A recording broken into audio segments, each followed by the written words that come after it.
চলো প্রথম প্রশ্ন, দিল্লি সুলতানির দাস বংশের প্রতিষ্ঠাতা কে ছিলেন? সহজ কিছু প্রশ্ন থাকবে কিছু। কুতুবউদ্দিন আইবক। আহ, তাহলে ফাউন্ডার কুতুবউদ্দিন যদি আইবক। বলা হয়, প্রতিষ্ঠাতা বলা হয় কুতুবউদ্দিন ऐबक। তিনি দাস বংশের প্রতিষ্ঠা করেন। পরের প্রশ্ন, কবে কুতুবউদ্দিন ऐबक দাস বংশের সূচনা করেছিলেন? পরেরটাই সাল, ইয়ার। 1206।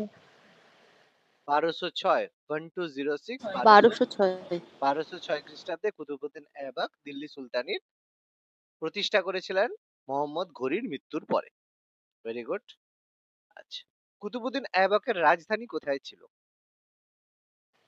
লাহোর। লাহোর। সুন্দর। লাহোর। তাহলে ক্যাপিটাল ছিল লাহোর। তাহলে ऐबक তার ক্যাপিটাল ফাউন্ডেশন করেছিলেন লাহোরে। বাহ, সুন্দর।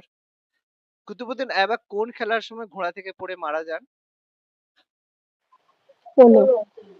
পোলো খেলা, পোলো। পোলো খেলা বা পোলো। পোলো যেটাকে চৌগান বলা হয়, পোলো খেলতে গিয়ে তিনি ঘোড়া থেকে পড়ে মারা যান।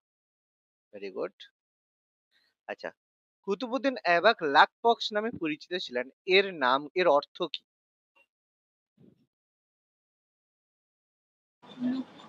লক্ষ মুদ্রা দানকারী। লক্ষ মুদ্রা দানকারী। লক্ষ মুদ্রা দানকারী। তিনি কোনো দান ধ্যান করতেন, সেই জন্য লক্ষ মুদ্রা দান করার জন্য তাকে লাকবক্স বলা হয়। Very good. কুতুব মিনার কার স্মৃতিতে নির্মিত হয়েছিল?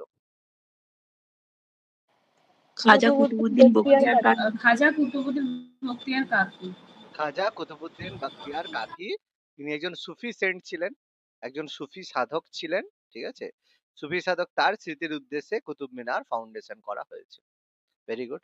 তাহলে একটা জিনিস লক্ষ্য করতে পারছো তো, ক্লাস যখন করেছিলে সুন্দরভাবে গল্পের মতো করে করে যেগুলো বলেছিলাম কত সুন্দর মাথায় আছে।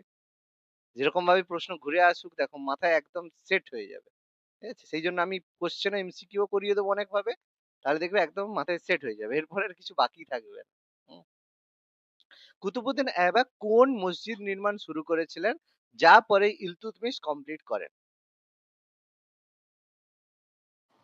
কুতুব মিনার। কুতুব মিনার। কুতুব মিনার। কুতুব মিনার। কি হবে? আচ্ছা, কুতুব মিনার। বাকিদের কি মনে হচ্ছে, অন্য কিছু উত্তর হতে পারে? আচ্ছা, এখানে একটা কথা বলি। প্রথম কথা, কুতুব মিনার কিন্তু কোনো মসজিদ নয়। ঠিক আছে, এটা প্রথম ভুল। যে কুতুব মিনার কিন্তু কোনো মসজিদ নয়, তোমরা কোশ্চেনটা ভালো করে দেখোনি। এটা হচ্ছে একটা মিনার। মিনার মানে কি? মিনার মানে যেখান থেকে নজরদারি করা যায়, কোনো কিছু দেখা হয়। বেসিক্যালি কুতুব মিনার ছিল বিজয় স্মারক। যেহেতু দিল্লি জয় করেছে সেই জন্য এটা বিজয় স্মারক ছিল। তাহলে কুতুব মিনার হবে না কেন? কারণ সেটা মসজিদ নয়। প্রথম ভুল হলো। ঠিক আছে, তাহলে অ্যান্সার কি হবে? অ্যান্সার হবে কুতুবুল ইসলাম মসজিদ, যেটা কোয়াত উল ইসলাম মসজিদ বলেছিলাম, সেটা হচ্ছে কুতুব ইসলাম মসজিদ। এই যে মসজিদটা, এটা কুতুব মিনার ফাউন্ডেশন শুরু করেছিলেন, যেটা ইলতুৎমিশ পরে কিন্তু কমপ্লিট করেছিল। ঠিক আছে, এটার ফাউন্ডেশন কুতুবউদ্দিন ऐबक শুরু করেছিল 1193, 1193 তে শুরু করেছিল, কিন্তু এটা ইনকমপ্লিট অবস্থায় ছিল। পরবর্তীকালে এটাকে কমপ্লিট করেছিল আমাদের ইলতুৎমিশ। হুম।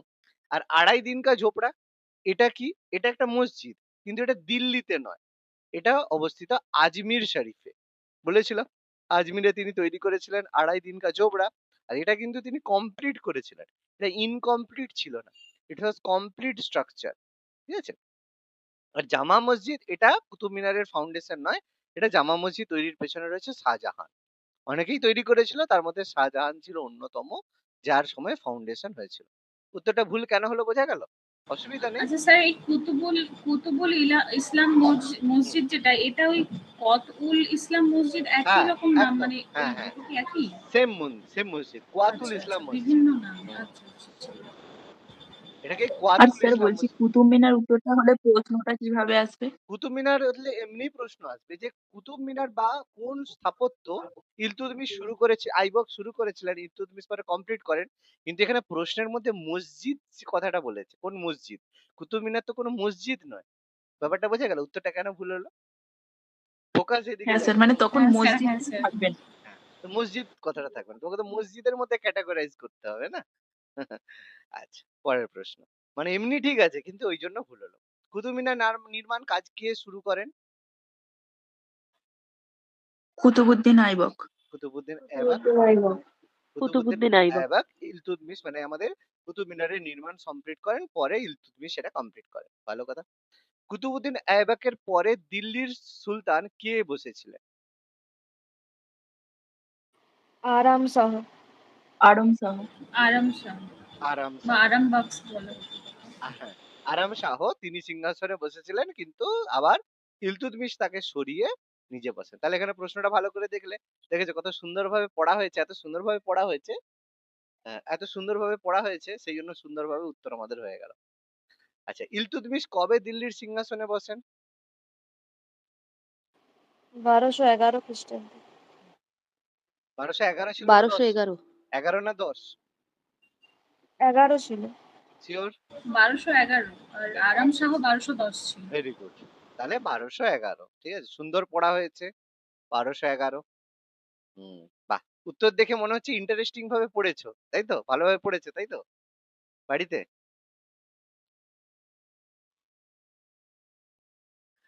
আচ্ছা। কে দিল্লি সুলতানির প্রকৃত প্রতিষ্ঠাতা হিসেবে বিবেচিত হন? ইলতুৎমিশ। ইলতুৎমিশ। ইলতুৎমিশ। যদি বলি কেন?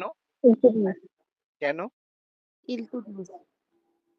হোয়াই? কেন? কেন যদি প্রশ্ন করি কেন? খলিফার অনুমোদন পেয়েছিলেন। খলিফার অনুমোদন পেয়েছিলেন। Very good. তাহলে তিনি খলিফার অনুমোদন পেয়েছিলেন এবং তিনি দাসত্ব থেকে মুক্তি লাভ করেছিলেন। ঠিক আছে? Very good. ইলতুৎমিশ তার রাজধানী কোথায় স্থানান্তরিত করেন? দিল্লি। দিল্লি। দিল্লি। দিল্লি। সেই জন্য তাকে দিল্লিতে। দিল্লি সালতানাত বলা হচ্ছে। Very good. কেন মনে আছে? কেন রাজধানী স্থানান্তর করেছিলেন? মনে পড়ে? অভিজাতদের ষড়যন্ত্র বিরুদ্ধে। মনে পড়েছে? বলেছিলাম। তার বিরুদ্ধে ষড়যন্ত্র করছিল তো অভিজাতরা। সেই জন্য তিনি দাসদের উপর নির্ভরশীল হয়েছিলেন। সেই কারণে 40 চক্র তৈরি করেছিলেন। বলেছিলাম। মনে রাখার চেষ্টা করবে, কোশ্চেনে পাবে। হ্যাঁ। ইলতুৎমিশ 40 নামে 40 জনের সংগঠন করেছিলেন, এর উদ্দেশ্য কি ছিল?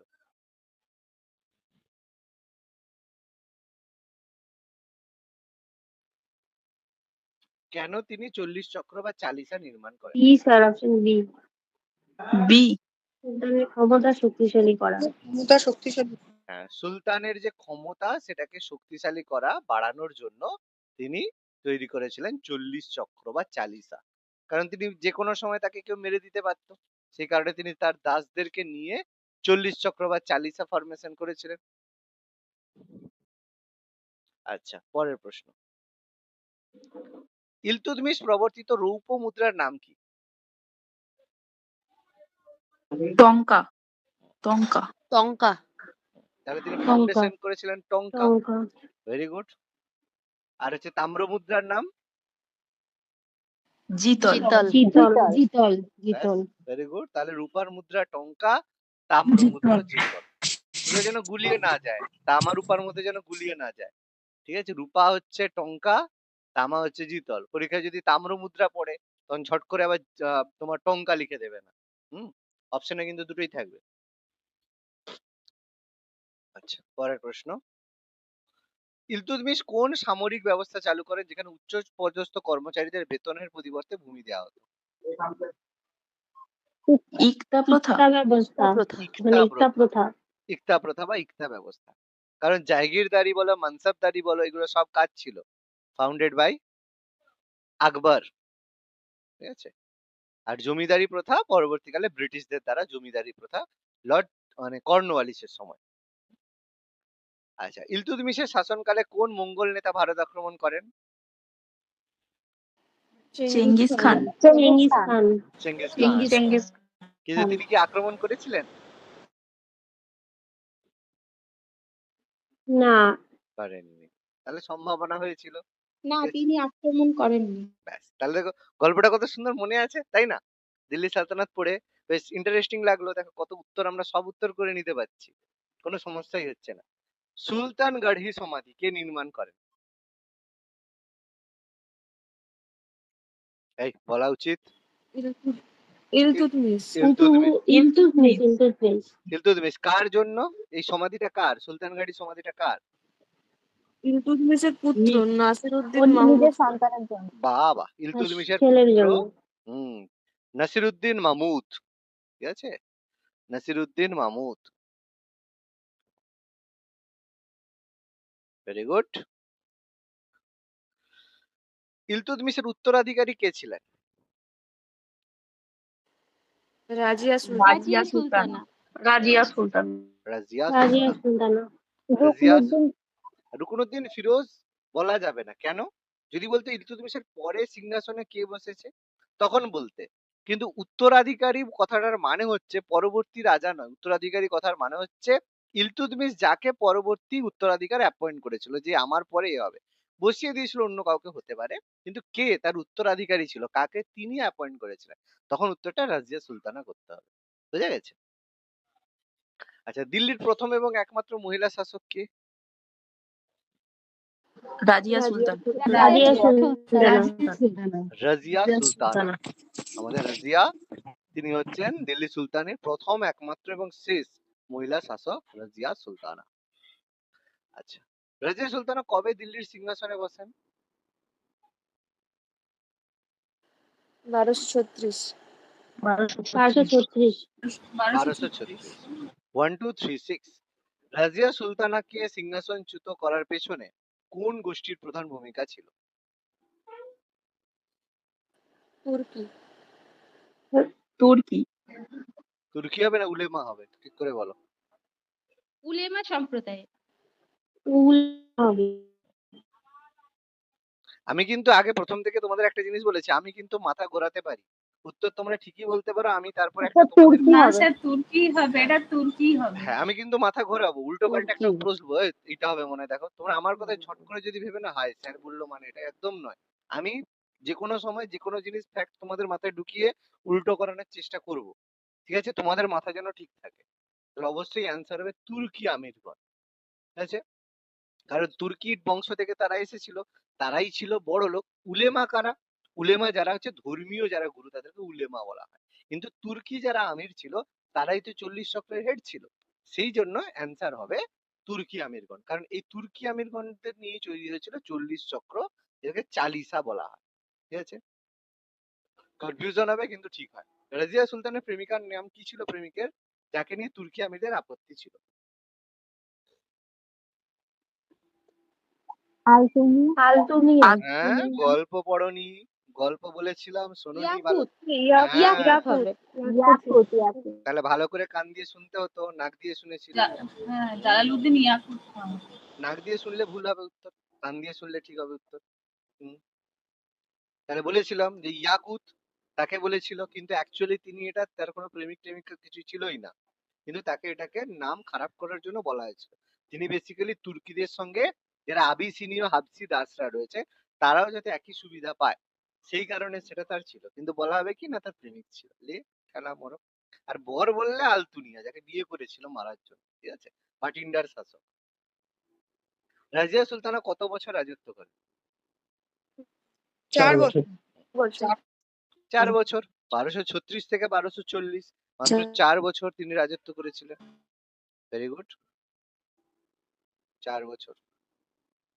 তাই দেখো, যা প্রশ্ন হলো, পড়ানোর বাইরে একটাও প্রশ্ন পেয়েছো?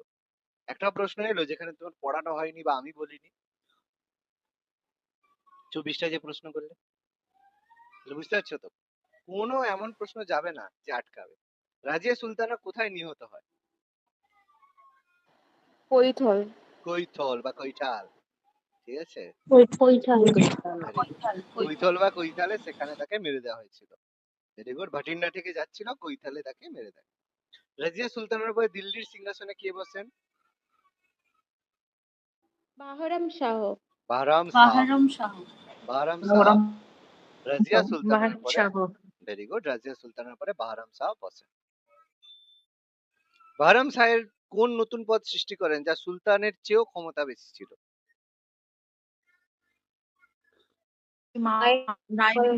নায়েবি মামলা। না, উজির হবে, উজির হবে, ঠিক করে ভাবো, উজির হবে মনে হয়। নায়েবি নায়েবি মামলাকাত না না নায়েবি মামলাকাত। ব্যাস, নায়েবি মামালিকাত যেটা বলেছিলাম, যেটাকে বলা হতো উপসুলতান, তাই তো? প্রথম কোন ব্যক্তি হয়েছিল নায়েবি মামালিকাত? দেখি কার মনে আছে। আইতিগিন। বাহ, ভেরি গুড, থ্যাংক ইউ। খুব ভালো পড়াশোনা হয়েছে। আইতিগিন একটাই উত্তর, বাকিদের জানা ছিল? একজনের কাছে উত্তর পেলাম মাত্র। হ্যাঁ স্যার ভেরি গুড, আইটি হ্যাঁ আইটি ঝট করে উত্তর দিতে হবে। হ্যাঁ, ঝট করে এরকম উত্তর দিতে হবে, নামটা মনে রাখতে হবে। বাহ, এরকম পড়লে কত ভালো লাগে বলতো, ক্লাস করতে কত ভালো লাগছে আজকে। নাসিরুদ্দিন মাহমুদ কে ছিলেন? ইলতুৎমিশের পুত্র। ইলতুৎমিশের পুত্র। ইলতুৎমিশের পুত্র। ইলতুৎমিশের পুত্র। এবার দেখো, রাজিয়া সুলতানার ভাই বলতে পারো, কিন্তু সেটা অতটা ঠিক নয়। আর কুতুবুদ্দিন আইবাকের পুত্র তো নয়, এ তো কখনোই ঠিক নয়। উপরোক্ত সব এই জন্য হবে না। কারণ দেখো, ভাই মানে নিজের মায়ের হলে তখন সেটাকে ভাই আমরা কনসিডার করে থাকি, কিন্তু ভাই বলতে পুরো মানে সব রকম ভাবে দেখলে বোঝা যায় ছেলে ছিল, কিন্তু মা তো আলাদা ছিল আর কি, সেই ব্যাপার। নাসিরুদ্দিন মাহমুদ কার প্রভাবে দিল্লির সুলতান হন? গিয়াসউদ্দিন বলবন। গিয়াসউদ্দিন বলবন। বলেছিলাম যে ইলতুৎমিশ মারা যাওয়ার পরে যখন নাসিরুদ্দিন মাহমুদ মারা যায়, তখন তাদেরকে বন্দি করে রাখা হয়েছিল। গিয়াসউদ্দিন বলবন ইলতুৎমিশের যে স্লেভ ছিলেন, তিনি তাকে দাসত্ব মানে বন্দি থেকে মুক্ত করে, তারই প্রভাবে নাসিরুদ্দিন মাহমুদ শাসক হয়েছিল। কারণ গিয়াসউদ্দিন বলবন ইলতুৎমিশকে ভীষণভাবে পছন্দ করতেন, বা তার যেহেতু মাস্টার্স ছিল এবং তার যে লয়্যালটি তিনি সবসময় প্রুভ করেছেন, সেই জন্য তার শেষ ইচ্ছে তিনি অবশ্যই পূরণ করেছেন। নাসিরুদ্দিন মাহমুদ কোন ধরনের জীবনযাপন করতেন বলে পরিচিত ছিল?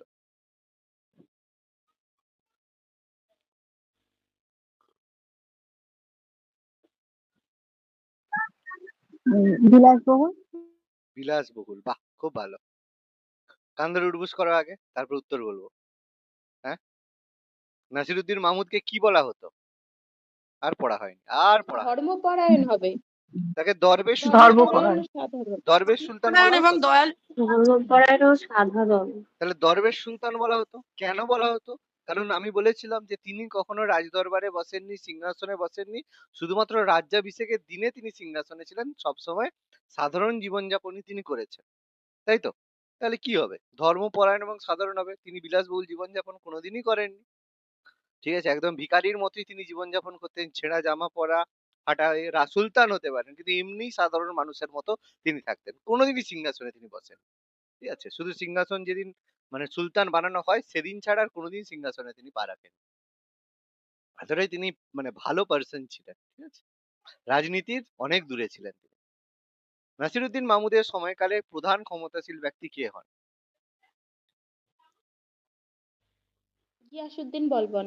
গিয়াসউদ্দিন বলবন। হ্যাঁ গিয়াসউদ্দিন কারণ সে ছিল তার শ্বশুর মশাই, প্লাস নায়েব ই মামালিকাত পদটা তার ছিল, উপসুলতান, সেই জন্য তিনি ছিলেন ক্ষমতাশীল ব্যক্তি। গিয়াসউদ্দিন বলবন কবে দিল্লির সিংহাসনে বসেন? 1266।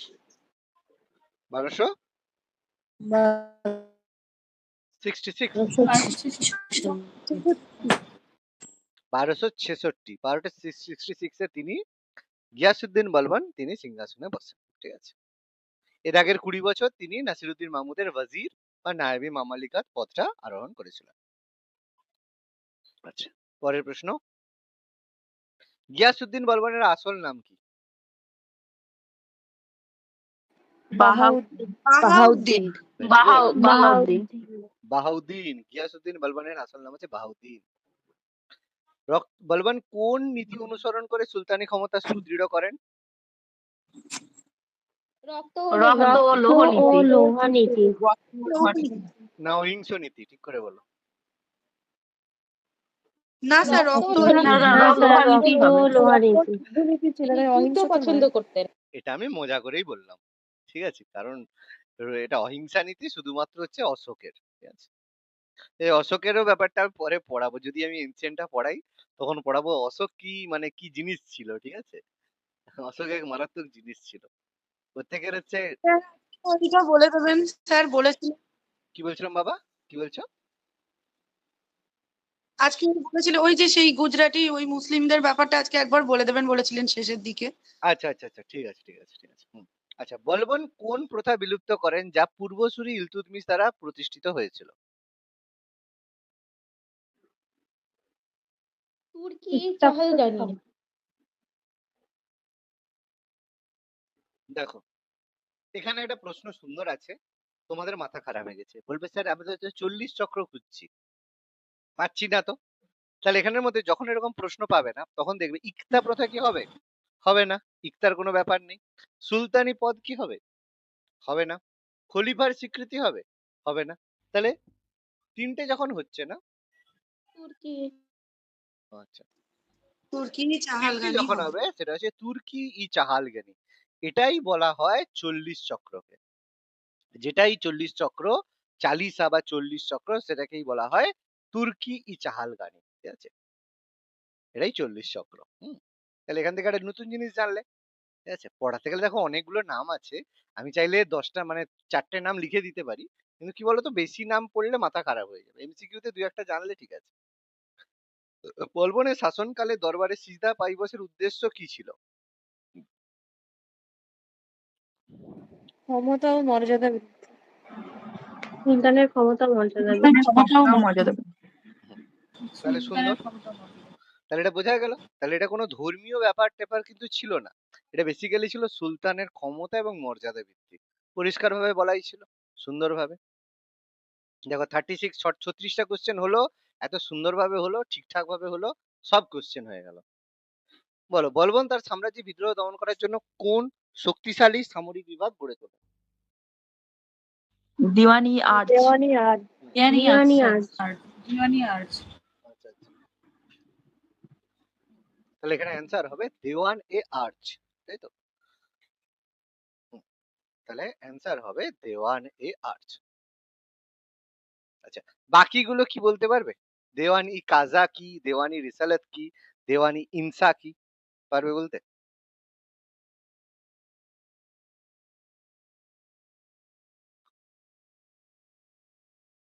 বলে দিই। আচ্ছা, দেখো প্রথম কথা দেওয়ানে আর্চ, ঠিক আছে, দেওয়ানে আর্চ ছিল দিল্লি সুলতান যারা সব মানে অভ্যন্তরে যাতে বিদ্রোহ টিদ্রোহ দমন করার জন্য একটা সামরিক বিভাগ, সেটা ছিল দেওয়ানে আর্চ। দেওয়ানে কাজা কি ছিল? কাজা হচ্ছে কাজী থেকে কথাটা আছে। কাজী কি করে? কাজী বা কাজা কি করে বলো, তাহলেই বুঝে যাবে। কাজীর কাছে কি করতে যাওয়া হয়? শুনেছো আগে? বিয়ে। বিচার বিয়ে। করতে। বিবাহ। বিবাহ। হ্যাঁ, মানে বিবাহটা পরের ব্যাপার, অ্যাকচুয়ালি বিচার, ঠিক আছে, এটা অ্যাকচুয়ালি বিচার Actually বিভাগ। বিচার করতে হুম, যায়। বিচার বিভাগ। দেওয়ানি রিসালাত, রিসালাতটা কি পারবে? রিসালাতটা পারবে না, একটু বুঝিয়ে দিচ্ছি। রিসালাতটা, রিসালাত কি বণিক সম্প্রদায়ের সঙ্গে যেটা ছিল ওটা? হ্যাঁ, না এটা হচ্ছে, না এটা সেটা নয়, এটা হচ্ছে বৈদেশিক যদি কোনো কিছু হয়, মানে কোনো বৈদেশিক ব্যাপার, বা যদি কোনো ধর্মীয় কোনো কেউ যদি আপিল করে থাকে, ঠিক আছে, সেগুলোকে দেখাশোনা করার জন্য দেওয়ান ই রিসালাত নিয়োগ করা হতো, ঠিক আছে। আর দেওয়ান ই ইনসা কি? ইনসা হচ্ছে যারা রাজার যে চিঠি, রাজার তো বিভিন্ন চিঠি হয়, তো সেই রাজকীয় পত্র, চিঠিপত্র, ঠিক আছে, চিঠিপত্র যেখানে রাজার যে বিভিন্ন এ বলে থাকে, সেগুলো যেখানে মেনটেন হয় সেখানে দেওয়ানি ইনসা বলা হয়। এটা সব ডিপার্টমেন্ট। তাহলে দিলে দেওয়া যেত, কিন্তু কি বলতো মাথা খারাপ হয়ে যাবে, আমি একটু দেখে শুনে দিয়েছি আর কি। বলবান নিজেকে জিন হি ইলাহি উপনীত করেন, তার অর্থ কি বলেছিলাম, দেখি মনে আছে কিনা। জিন হি ইলাহি, দেখি কার মনে আছে প্রশ্নের উত্তরটা।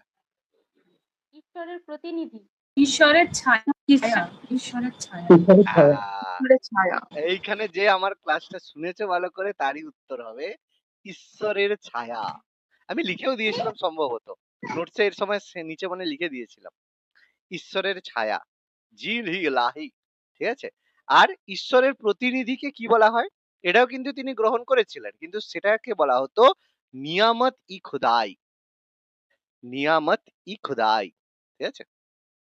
তিনি কিন্তু দুটোই ঘোষণা করেছিলেন, তিনি নিজেকে জিল হি ইল্লাহিও ঘোষণা করেছিলেন, নিয়ামত ই খুদাইও ঘোষণা করেছিলেন। কিন্তু জিল হি ইল্লাহি মানে ঈশ্বরের ছায়া, আর ঈশ্বরের প্রতিনিধি মানে নিয়ামত ই খুদাই, তিনি নিজেকে দুটোই ঘোষণা করেছিলেন, ঠিক আছে। Very good. বলবনের শাসনের অন্যতম প্রধান হুমকি কি ছিল?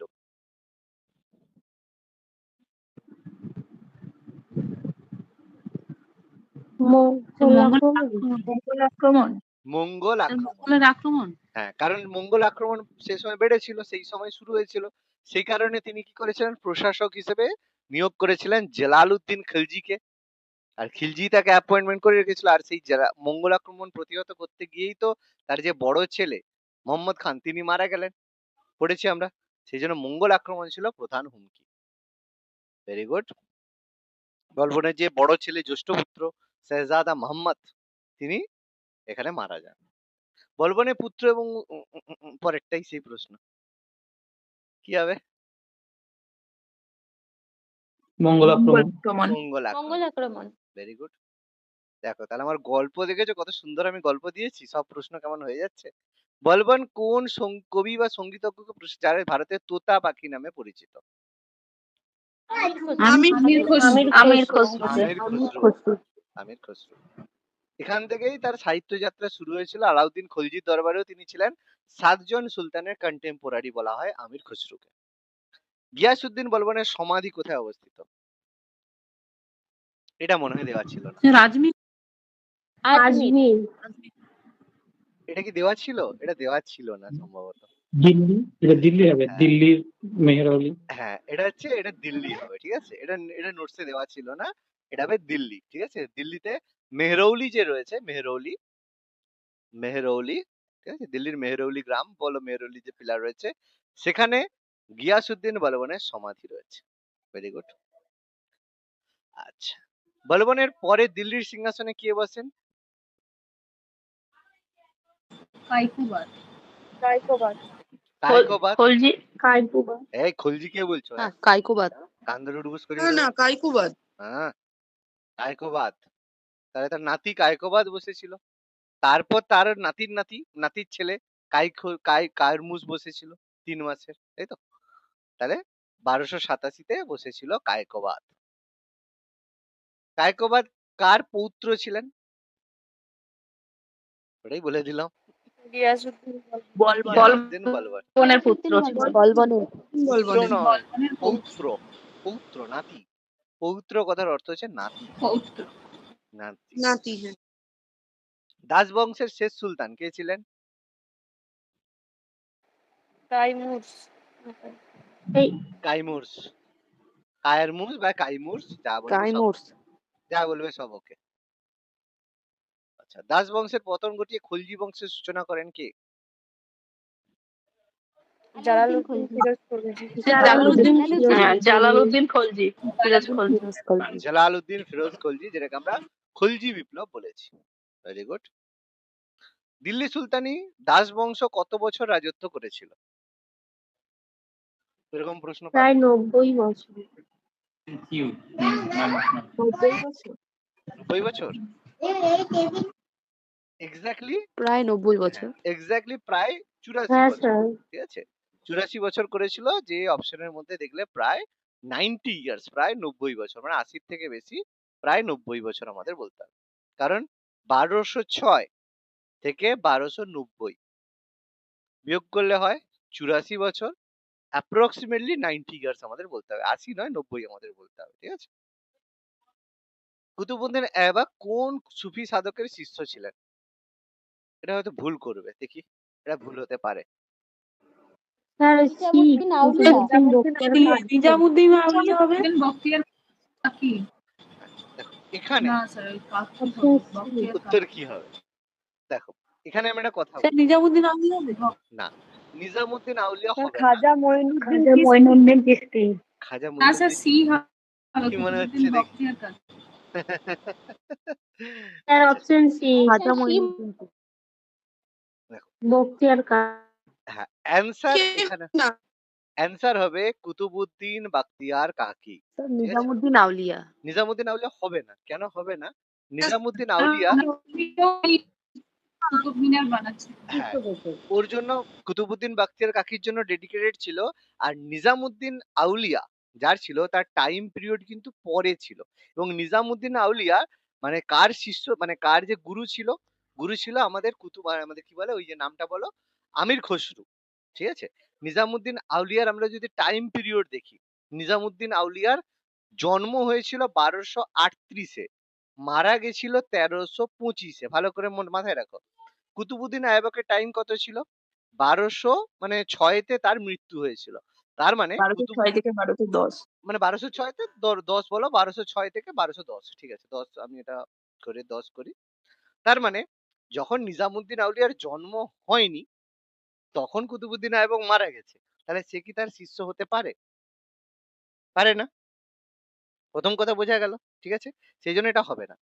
খাজা মঈনুদ্দিন চিশতি, তিনি কিন্তু অনেকদিন আগে, তার যে জন্ম সেটা কিন্তু অনেক আগে, 1141, 1141 সালে তার জন্ম। এটা ভাবতে পারতে, কিন্তু তিনি, আমরা যদি সুফিবাদী আন্দোলন পড়ি তখন দেখবো যে চিশতি সম্প্রদায়, এদের অনেক রকম আলাদা আলাদা মানে রয়েছে, ঠিক আছে? তো সেই জন্য এটা হতে পারে, কিন্তু এটা হবে না। কুতুবুদ্দিন বাখতিয়ার কাকি হবে, নিজামুদ্দিন আউলিয়া একদমই হবে না, কারণ সেটা তার টাইম পিরিয়ড অনেক পরে। হুম, আলাউদ্দিন খিলজির টাইম পিরিয়ডে নিজামুদ্দিন আউলিয়া। কুতুব মিনারের মূলত ক তালা ছিল? এবার একটু আলাদা আসলে তো প্রশ্ন আসবে, কারণ সব প্রায় হয়ে গেছে, এবার তো একটু ডিফারেন্ট দিকে যাবে গাড়ি। 6 তলা? না, এটা আমি একটু বুঝিয়ে সাততলা? দিচ্ছি। এটা ছিল 5 তলা। 4 তালা, ঠিক আছে? 5 তলা। 4 তলা? হুম। 5 এবার তলা। কুতুবুদ্দিন মানে কুতুব মিনার মূলত 4 তলা ছিল, কিন্তু বর্তমানে যদি দেখো এখন এখন 4 তালা নয়, বর্তমানে রয়েছে 5 তালা। বলে ব্যাপারটা কি হলো? তাহলে কুতুব মিনারের একটু বুঝিয়ে দিচ্ছি। প্রথমত কুতুব মিনারের আমি পুরো ইতিহাস বলে দিচ্ছি।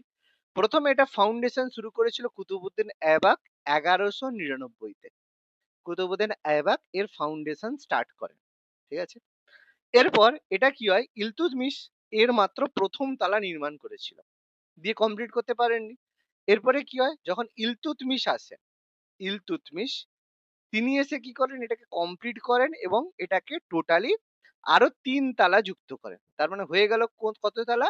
মোট 4 তালা। আর এখানে সেটাই জানতে চেয়েছে যে 4 তালা। এরপরে কি হয়, 1369 খ্রিস্টাব্দ আসে, 1369 কি হলো, বজ্রপাত হলো। বজ্রপাত হলো, সেখানে এই বিল্ডিংটা ক্ষতিগ্রস্ত হলো। এই যে চতুর্থ তালা ছিল, উপর তালাটা ক্ষতিগ্রস্ত হলো। তখন কি হলো, ফিরোজ শাহ তুগলক, পরে আমরা পড়বো ফিরোজ শাহ তুগলক, তুগলক বংশের শাসক ফিরোজ শাহ তুগলক, তিনি কি করলেন, এটাকে রিপেয়ার করলেন, সংস্কার করে এটাতে আরো 2 তালা যুক্ত করলেন। তাহলে 4 ছিল, 4 নম্বরটাকে ঠিক করলেন, দিয়ে আরেকটা যুক্ত করলেন, হয়ে টোটাল হয়ে গেল 5 তালা। কিন্তু প্রশ্নে কি জানতে চেয়েছে, মূলত ক তালা ছিল? সেই কারণে 5 তালা না বলে আমাদের 4 তালা উত্তর করতে হবে। পুরো ঘটনা ক্লিয়ার না ক্লিয়ার নয়?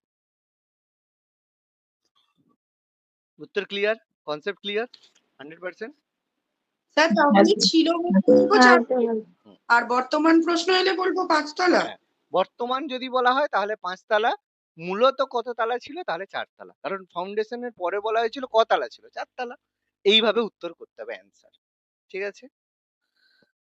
আচ্ছা, পরের প্রশ্ন। কুতুবুল ইসলাম মসজিদটি, আচ্ছা সরি, কোথায় গেল কোথায় গেল,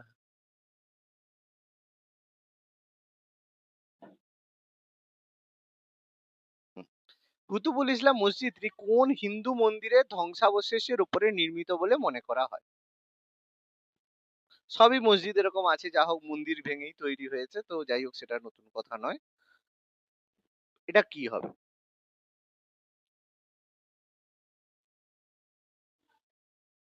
এটা হবে বিষ্ণু মন্দির। জৈন মন্দির। না, এটা একটা বিষ্ণু মন্দির, কোয়াতুল ইসলাম মসজিদের মধ্যে। বিষ্ণু মন্দির। হ্যাঁ বিষ্ণু বিষ্ণু মন্দির। হ্যাঁ, এটা বিষ্ণু মন্দির ভেঙে এখানে বানানো হয়েছে, ঠিক আছে? ঠিক আছে, কুতুবুদ্দিন আইবকের রাজত্বকালে প্রথম রাজধানী কোথায় ছিল? বলেই দিয়েছি একটু আগে, লাহোর তো নাকি? লাহোর। হুম, লাহোর। লাহোর। পরবর্তীকালে ইলতুৎমিশ দিল্লিতে ট্রান্সফার করেন। আচ্ছা, ইলতুৎমিশ খলিফার কাছ থেকে স্বীকৃতি লাভ করার পরে কোন উপাধি ধারণ করেছিলেন?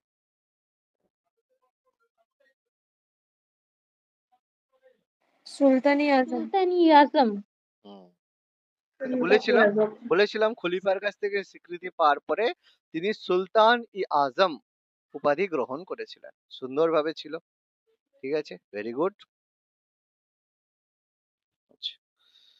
ইলতুৎমিশ দিল্লির সুলতানি প্রশাসনিক কাঠামো সুসংগঠিত করার জন্য কি করেছিলেন?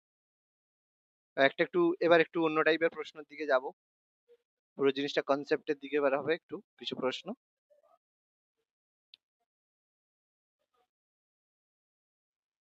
সামরিক বাহিনীকে আধুনিক করা।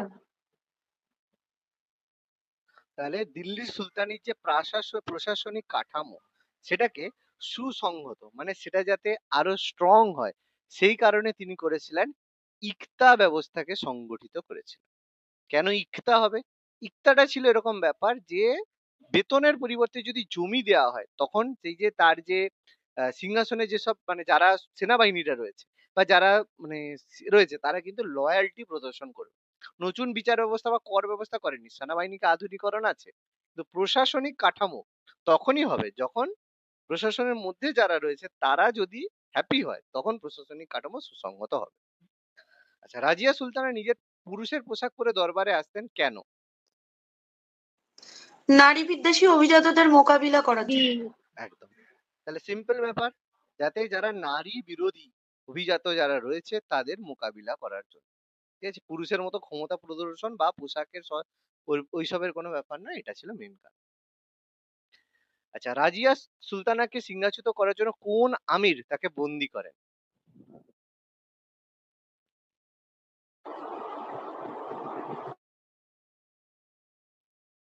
Option C. Option C Altunia. Altunia. D. আবার ইয়াকুত হলো কেন? হায় হায়, এই রে, কম পড়া হচ্ছে গো, কম পড়া হলো। বললাম তো একটু আগে, আলতুনিয়া, আলতুনিয়াই তো তাকে বন্দি করলো। অপশন ইয়াকুত, এ হবে হ্যাঁ, আলতোনিয়া, হ্যাঁ। ইয়াকুতকে তো মেরে দেওয়া হলো না, ইয়াকুত কি তাকে বন্দি করেছিল নাকি? হায় হায়। নাসিরুদ্দিন মাহমুদের সময় বলবনের ভূমিকা কি ছিল? যখন নাসিরুদ্দিন মাহমুদ ছিলেন, বলবন তখন কে ছিলেন? প্রধান উজির। প্রধান উজির। প্রধান উজির, তারপরে মেয়ের সঙ্গে বিয়ে দেওয়ার পরে নায়েব-ই মামালিকাত তারপরে পেল। বলবন কর্তৃক প্রতিষ্ঠিত দেওয়ানে আর্জ বিভাগটি কিসের সাথে সম্পর্কিত ছিল? সামরিক। সামরিক সামরিক। তাহলে দেওয়ানে আর্জ তিনি ফাউন্ডেশন করেছিলেন, সামরিক ব্যবস্থার সঙ্গে সম্পর্কিত ছিল। Very good. বলবনের দরবারে কোন বার্ষিক উৎসব চালু করা হয়েছিল?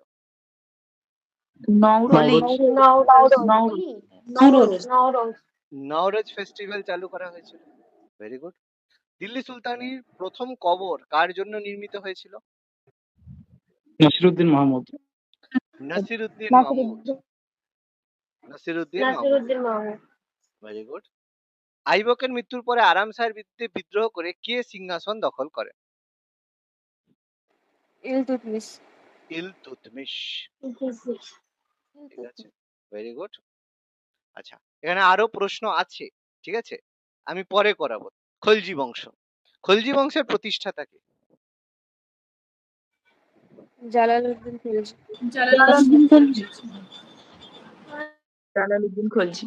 তাহলে খিলজি বংশের ফাউন্ডার হচ্ছে Jalaluddin Khilji.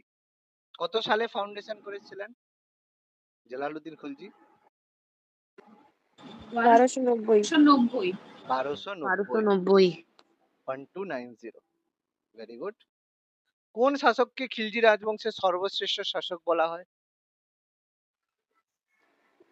Alauddin Khilji. Alauddin Khilji. Very good. Alauddin Khalji কোন প্রধান নীতির জন্য বিখ্যাত ছিলেন?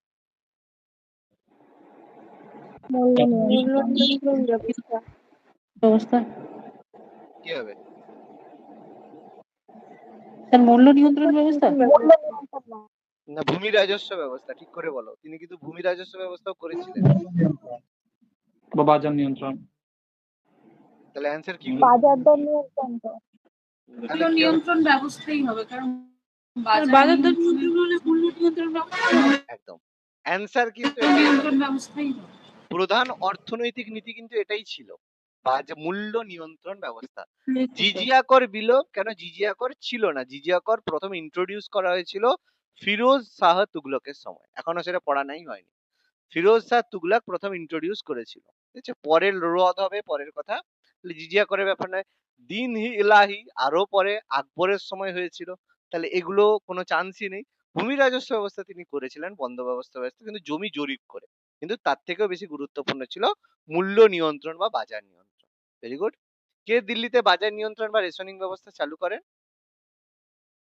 আলাউদ্দিন খিলজি। আলাউদ্দিন খিলজি। Very good. আচ্ছা, আলাউদ্দিন খলজির কোন সেনাপতি দক্ষিণ ভারতে অভিযান করেছিলেন? মালিক কাফুর। মালিক কাফুর। মালিক কাফুর। তাহলে মালিক কাফুরকে পাঠিয়েছিল। মালিক কাফুরই কিন্তু আসল মানে কন্ট্রোলটা করেছিলেন। ঠিক আছে, দক্ষিণ ভারতের প্রধান সেনাপতি ছিল মালিক কাফুর। আচ্ছা, খলজি রাজবংশ কোন সময়কালে রাজত্ব করেছিল? 1290 থেকে 1320। 1290 থেকে 1320। 1290 থেকে 1320। 1290 থেকে 1320। Very good. আলাউদ্দিন খলজি শাসনকালে কে মঙ্গলদের পরাজিত করেছিলেন?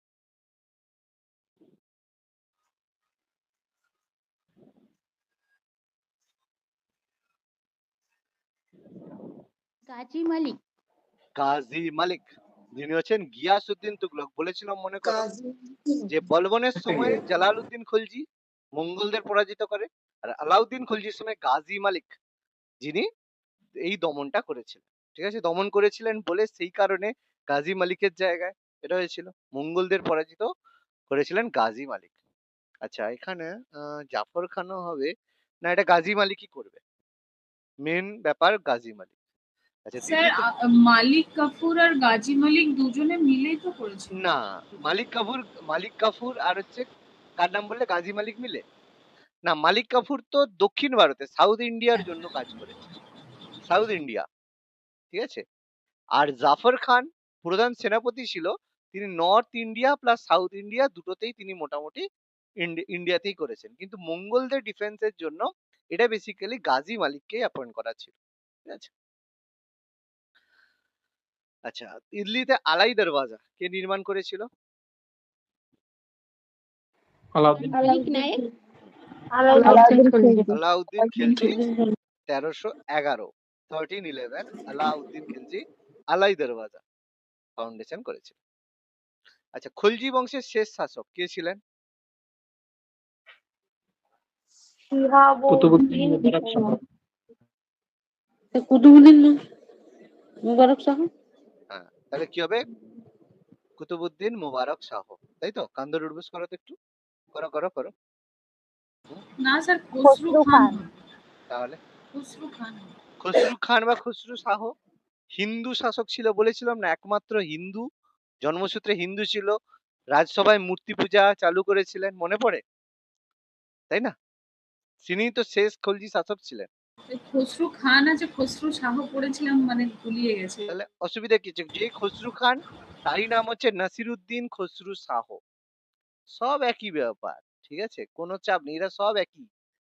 খসরু খান, খসরু শাহ সব একই। যে নাসিরুদ্দিন খসরু শাহ তিনিই হচ্ছেন খসরু খান।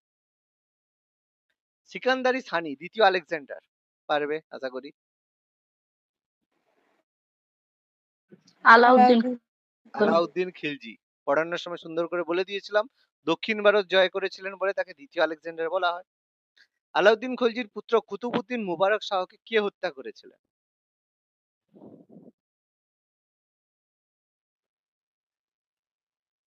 উলুক খান। খুসরো খান। কি হবে? খসরু খান। তাহলে আলাউদ্দিন খলজির যে পুত্র কুতুবউদ্দিন মুবারক শাহ, তাকে হত্যা করেছিল খসরু খান। Very good. আলাউদ্দিন কোন খিলজি শাসককে তার ভাগ্নে আলাউদ্দিন খিলজি হত্যা করেন?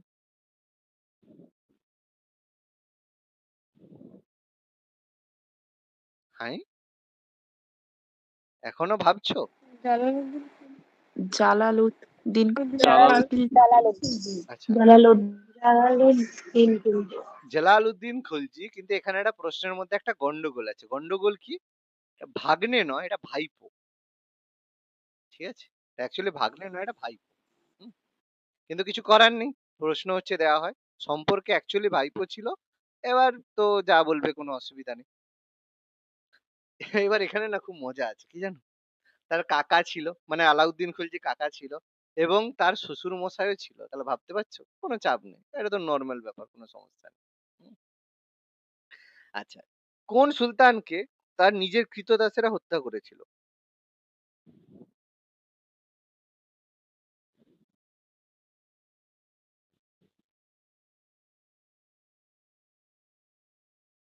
বলো, কোন সুলতানকে তার নিজের কৃতদাসেরা হত্যা করেছিল?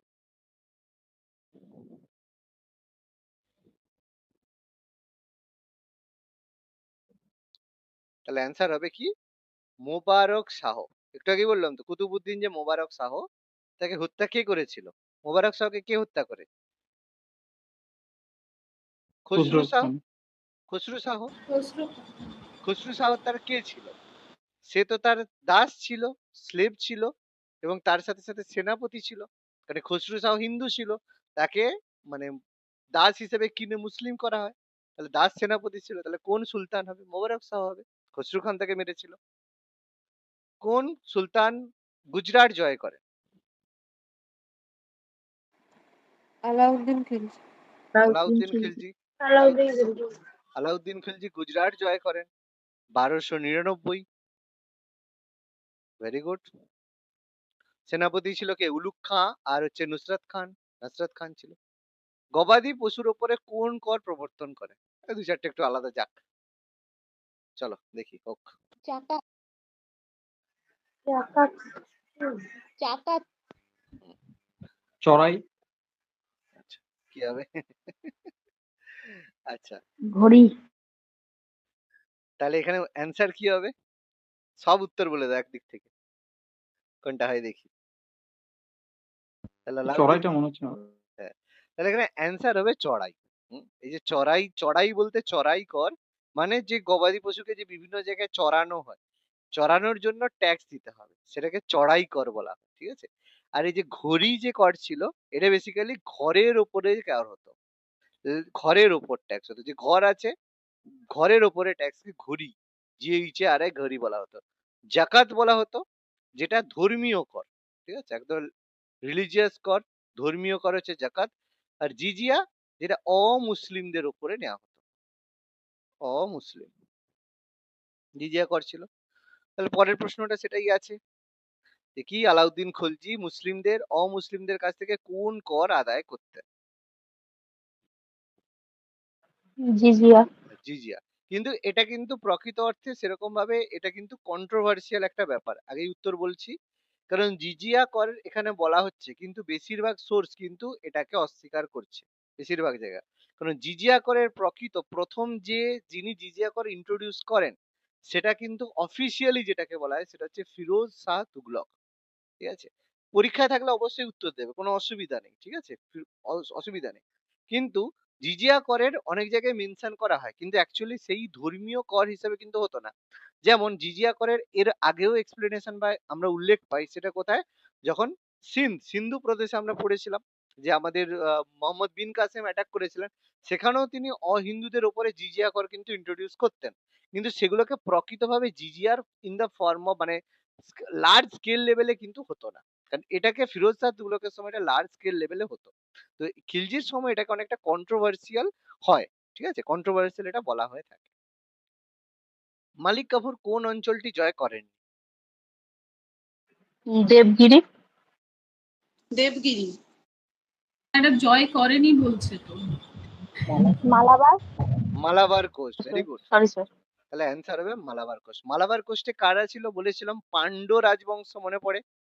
পান্ড বংশ যেখানে অ্যাটাক করেছিল, মনে পড়ে? পান্ড বলতে যেটা সেই সময় মাদুরাই ছিল, মাদুরাই বা পান্ড।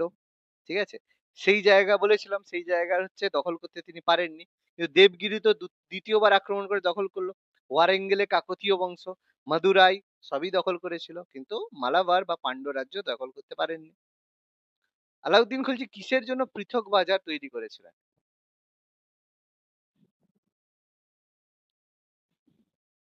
সবগুলো হবে। সবগুলোই সব হবে। তাহলে অ্যান্সার হবে সবগুলো। খাদ্যশস্য, দাস থেকে শুরু করে ঘোড়া থেকে শুরু করে সবার জন্য তিনি পৃথক বাজার বানিয়েছেন। খলজিদের পরে কারা এসেছিল? তুগলক। তুগলক বংশ। বংশ। তুগলক তুগলক রাজবংশ। 1305 সালে মঙ্গলদের পরাজিত করার জন্য দায়ী সেনাপতি কে ছিল? প্রাথমিক অবস্থায়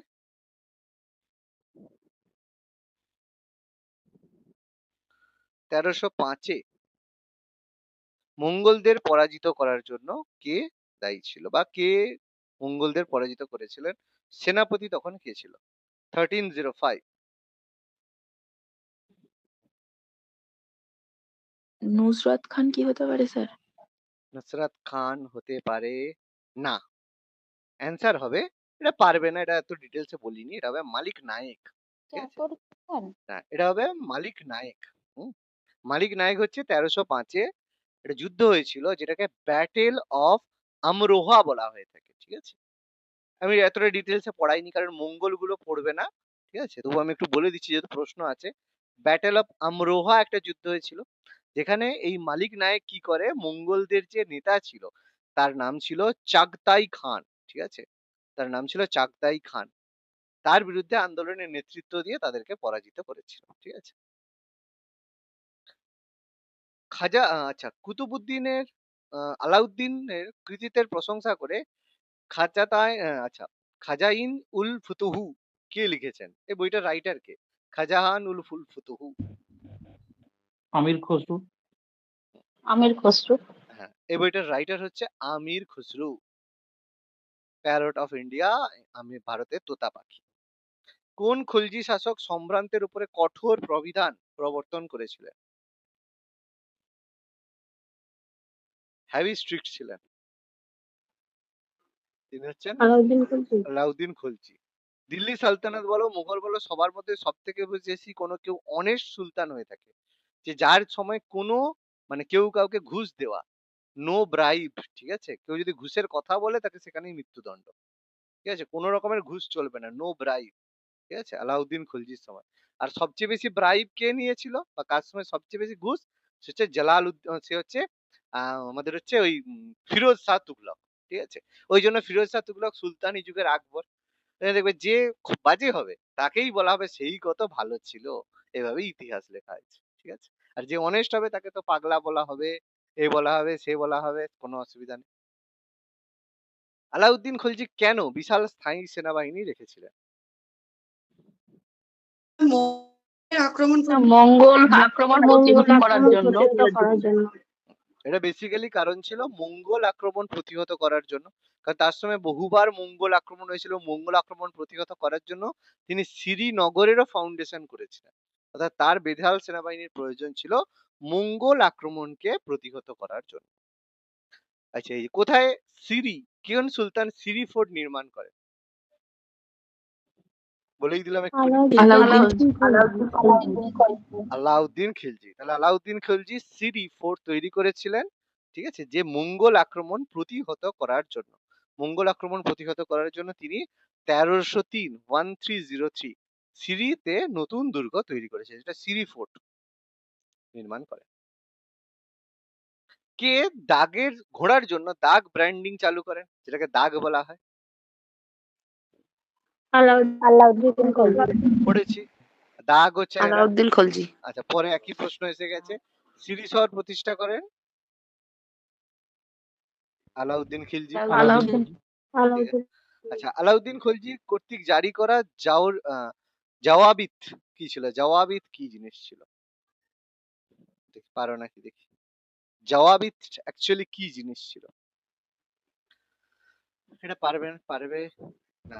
ঠিক আছে, এটা ছিল ধর্ম অনুমান নিরপেক্ষ, করুন। না, এটা ছিল ধর্ম নিরপেক্ষ, ধর্ম নিরপেক্ষ বিধিমালা। ধর্মনিরপেক্ষ বিধিমালা। এটাকে বলা হয় স্টেট লস। রাজ্যের মধ্যে পরিষ্কার বলা ছিল কোন রকমের যে ধর্মীয় ব্যাপার স্যাপার কিন্তু চলবে না, সম্পূর্ণভাবে ধর্ম নিরপেক্ষ আইন ছিল। ঠিক আছে, মানে পরিষ্কার কথা যে ইসলামিক শাসন হতে পারে কিন্তু শরিয়া কানুন চলবে না, সোজা কথা। ঠিক আছে, এটাকেই বলা হতো জওয়াবিদ্দা। 1299 সালে আলাউদ্দিন খলজি কোন রাজ্য জয় করেন? গুজরাট। গুজরাট। গুজরাট। 1209-তে তিনি গুজরাট ক্যাপচার করেন। ঠিক আছে, গুজরাট সেনাপতি কারা ছিল? উলুগ খান, নসরত খান, তাই তো? Very good. আলাউদ্দিন খিলজি 1301 এ কাকে পরাজিত করে রণথম্বর ক্যাপচার করে?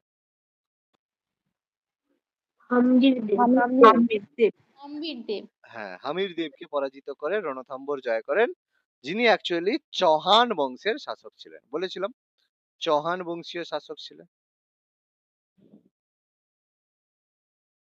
আচ্ছা, কোন শাসক যাদব রাজা রামচন্দ্রকে পরাজিত করে?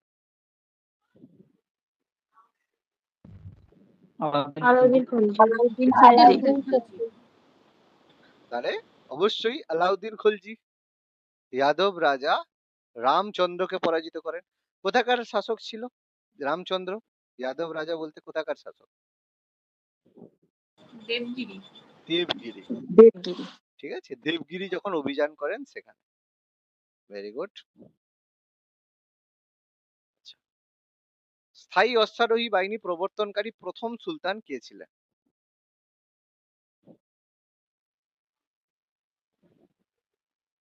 আলাউদ্দিন খলজি। অবশ্যই, আর কে হবে? কার আর এত ইন্টেলিজেন্ট মাথা ছিল? এটা হচ্ছেন আলাউদ্দিন খলজি। তিনি প্রথম স্ট্যান্ডিং আর্মি, ঠিক আছে, অ্যাপয়েন্ট করেছিলেন আলাউদ্দিন খলজি। কোন মঙ্গল নেতা 1299 সালে ভারত আক্রমণ করেন? আচ্ছা, এটা তো পারবে না। এটার নামটা বলেছিলাম, মোহাম্মদ কুতলুক খাজা বলেছিলাম নামটা। খাজা। দেখো, হ্যাঁ চেঙ্গিজ বলেছিলেন স্যার। হ্যাঁ, কুতলুক খাজা। চেঙ্গিজ খান ছিল ইলতুৎমিশের সময়, ঠিক আছে, ইলতুৎমিশের সময়।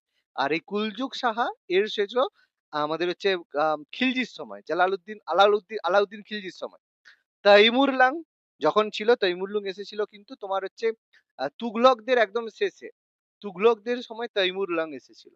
আর হালাগু এসেছিল, হালাগুর টাইমটা দাঁড়াও আচ্ছা মনে করি। হালাগু এসেছিল 1217, 1217 মানে তোমার হচ্ছে এর কাছাকাছি সময় হবে। এটাও তোমার এর সময় ওই 1217 মানে তোমার এই আহ, ইলতুৎমিশের জাস্ট পরে হালাগু, ঠিক আছে, এসেছিল। আচ্ছা, খিলজি বংশের পতন কোন সালে হয়? 1320। 1320। 1320 খিলজি বংশের পতন। আচ্ছা, আলাউদ্দিন খলজি কোন সামাজিক প্রথা নিষিদ্ধ করেন? মদ্যপান। মদ্যপান। মদ্যপান। মদ্যপান। ঠিক আছে, তাহলে আলাউদ্দিন খলজি সম্পূর্ণভাবে মদ্যপান নিষিদ্ধ করেছিলেন। যেমন গিয়াসউদ্দিন বালবান করেছিলেন, আলাউদ্দিন খলজিও কিন্তু মদ্যপান নিষিদ্ধ করেছিলেন। ঠিক আছে, ভেরি গুড। কারণ কি হতো, মদ্যপান করে সব ভাঙাভাঙি করতো, সেই জন্য সামাজিক বিশৃঙ্খলা রোধের জন্য। আলাউদ্দিন খলজির মৃত্যুর পরে কে শাসক? খসরু খান। মোবারক শাহ। সিয়াবুদ্দিন উমর হলো না? মোবারক শাহ। সিরাজউদ্দিন ওমর। 1316-তে সিয়াউদ্দিন উমর হলো না? মালিক কাফুর তার হচ্ছে ইয়ে হিসাবে, অভিভাবক হিসেবে দায়িত্ব পালন করলো। তারপর তো মুবারক শাহ, তার শেষে তো খসরু শাহ। আচ্ছা, আলাউদ্দিনের মৃত্যুর পর শাসক হিসেবে কে শাসন করেছিলেন? একই প্রশ্ন, তো নাকি, না আলাদা প্রশ্ন? মালিক কাপুরও বেশি। মালিক কাফুর। মালিক মা- কাফুর। মালিক কাফুর কেন হবে? সিয়াবুদ্দিন ওর একই না, প্রশ্ন। মালিক কাপুর ও অপশনে, আচ্ছা আচ্ছা আচ্ছা, অপশন তো মালিক এ নেই, সিয়াবুদ্দিন ওমর নেই। হ্যাঁ, তাহলে মালিক কাফুর হবে। সিরাজউদ্দিন। তাহলে মালিক কাফুর, খসরু শাহ, নুসরত খান, হ্যাঁ মালিক কাফুর তাহলে করতে হবে।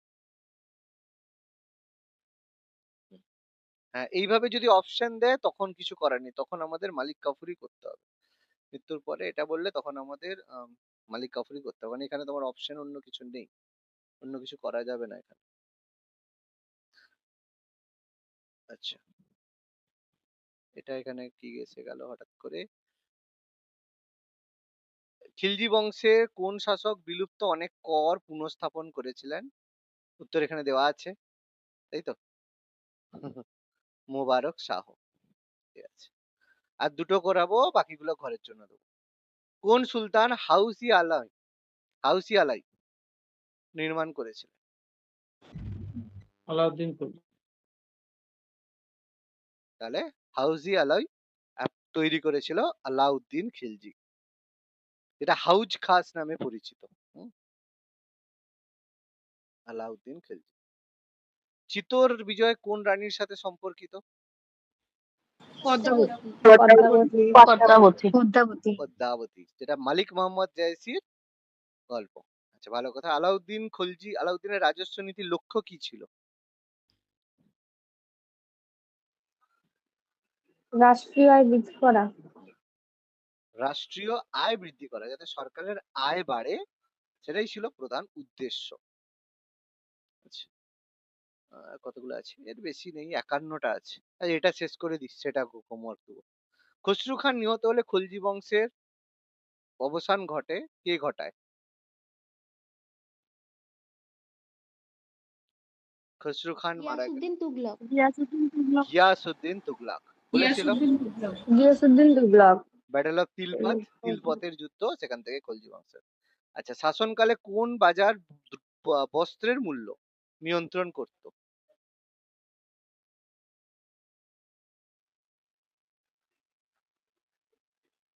বস্ত্রের মূল্য নিয়ন্ত্রণ করত কোন বাজার?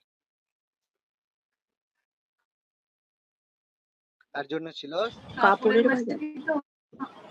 সারাই ই কাপড়ের আদল। বাজারটা হবে। না, এই সারাই আদত। আদল। ঠিক আছে, সারাই ই আদল। হুম, এটা বেসিক্যালি এইসবের জন্যই নিয়োগ ছিল। আলাউদ্দিন খলজি স্যার ওটাই ভাবছিলাম, যখন আপনি বস্ত্রটা বললেন তখন ভাবলাম যে কাপড় হবে। আচ্ছা, ঠিক আছে। কিসের রেশনিং চালু করেছিল? এটা ভালো একটা প্রশ্ন। রেশন কিসের উপরে রেশন দিত আলাউদ্দিন খিলজি?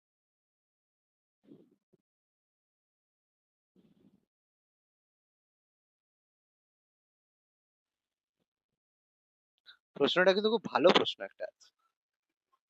তেল ও ঘি। আচ্ছা, এখানে প্রশ্নটা হচ্ছে বেশ ভালো কেন দিয়েছে, এক্ষুনি প্রশ্নটা সুন্দরভাবে দিয়েছে। দেখো, রেশনিং ব্যবস্থা যদি বলা হয়, ঠিক আছে, যেটা বেশি ছিল নিত্য প্রয়োজনীয় জিনিস, সেই দিক থেকে তেল এবং ঘি, এটা কিন্তু মেন রেশন এটাতেই দেয়া হতো। ঠিক আছে, এটাই প্রধান ছিল, যাতে জিনিসপত্রের দাম যাতে নিয়ন্ত্রণে থাকে। গুপ্তচর ব্যবস্থা বলেছিলাম বারিদ।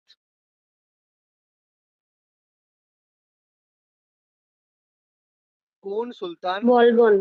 গিয়াসউদ্দিন বলবন। বলবন। তাহলে খুব সুন্দর, এটা বলেছিলাম যে বারিদ গুপ্তচর ব্যবস্থা, হ্যাঁ, সেটা কিন্তু প্রথম ইন্ট্রোডিউসড বাই গিয়াসউদ্দিন বলবন। এটা কিন্তু ঝট করে আবার আলাউদ্দিন খলজি বলে দেবে না।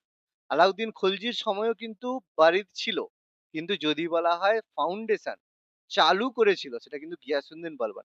কিন্তু সবচেয়ে স্ট্রং যেটা ছিল, সেটা ছিল আলাউদ্দিন খলজির সময়। ঠিক আছে, বলবনের থেকেও পাওয়ারফুল গুপ্তচর ব্যবস্থা আলাউদ্দিন খলজি ছিল। এখানে আবার ভুল করে আলাউদ্দিন খলজি করে দেবে। কোনটি আলাউদ্দিনের সংস্কার ছিল না?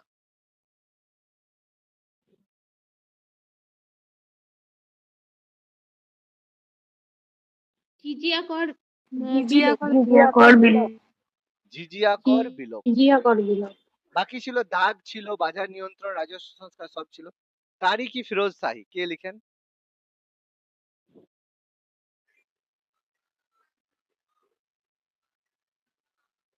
জিয়াউদ্দিন বারানি বলেছিলাম সম্ভবত। ওটা পারবে না, ঠিক আছে, ছাড়ো ওটা। জিয়াউদ্দিন বারানি লিখেছিল। আচ্ছা, কোন খলজি শাসক তার মৃদু এবং করুণাময় নীতির জন্য পরিচিত ছিলেন?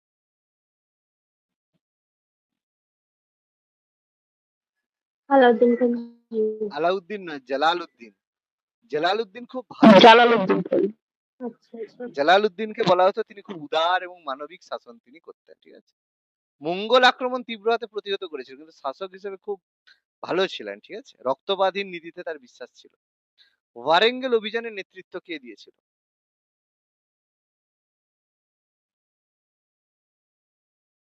মালিক কাফুর। মালিক কাফুর। হ্যাঁ, ওয়ারেঙ্গেল অভিযানের নেতৃত্ব দিয়েছিল মালিক কাফুর। কাকতীয় ডাইনেস্টি, রুদ্রমা দেবী, তাই তো? Very good. এখান থেকে কোহিনূর হিরে। আলাউদ্দিন খলজির সেনাপতি নুসরাত খান কোন অবরোধে মারা যান?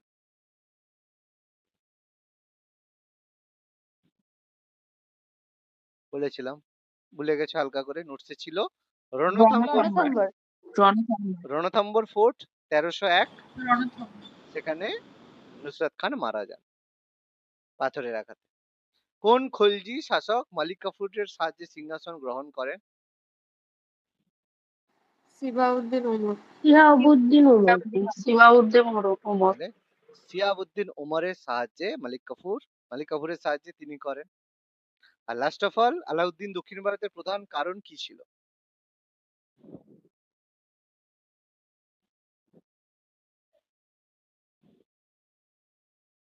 মঙ্গলদের পরাজিত করা। মঙ্গলদের পরাজিত করা।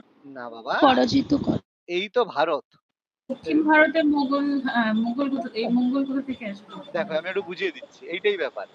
তো ক্যাপিটাল রয়েছে তার দিল্লিতে, দক্ষিণ ভারতে সে আসছে, এদিকে মঙ্গল কোথায়? মঙ্গলরা তো ঢুকছে এদিক থেকে, এদিক দিয়ে আসছে। সম্পদ সংগ্রহ করতে হয়। হ্যাঁ, তাহলে দক্ষিণ ভারতে অ্যাটাক কেন করবে? সম্পদ দক্ষিণ ভারত থেকে সম্পদ সংগ্রহ করার জন্য। সম্পদ সংগ্রহ করা। ঠিক আছে, এটা লজিক্যালি একটু ভাবলে উত্তর হবে। ইসলাম প্রচার তার কোনোদিন উদ্দেশ্য ছিল না। মঙ্গলদের পরাজিত করার জন্য সে উত্তর ভারতে সিরি দুর্গ তৈরি করেছিল, স্ট্রং এখানে ফোর্ট বানিয়েছিল যাতে এভাবে প্রোটেক্ট করতে পারে। ঠিক আছে, বিদ্রোহ দমনের জন্য তার প্রয়োজন হয়নি, কারণ তার সময় বেশি বিদ্রোহ করতে পারেনি লোকে। ঠিক আছে, তাহলে অ্যান্সার হবে সম্পদ সংগ্রহ করা। তাহলে ইন্টারে কেমন লাগলো আজকে এমসিকিউ ক্লাস এতগুলো করে? হ্যাঁ স্যার ভালো। হ্যাঁ স্যার ভালো। ভালো স্যার। আরো কিছু প্রশ্ন আছে দাস বংশ থেকে, কয়েকটা আছে 20-22-20টা মতো এমসিকিউ আছে, করে রাখবে। ঠিক আছে, যারা করে পাঠাবে তাদেরকে বাকি উত্তরগুলো আমি দিয়ে দেবো।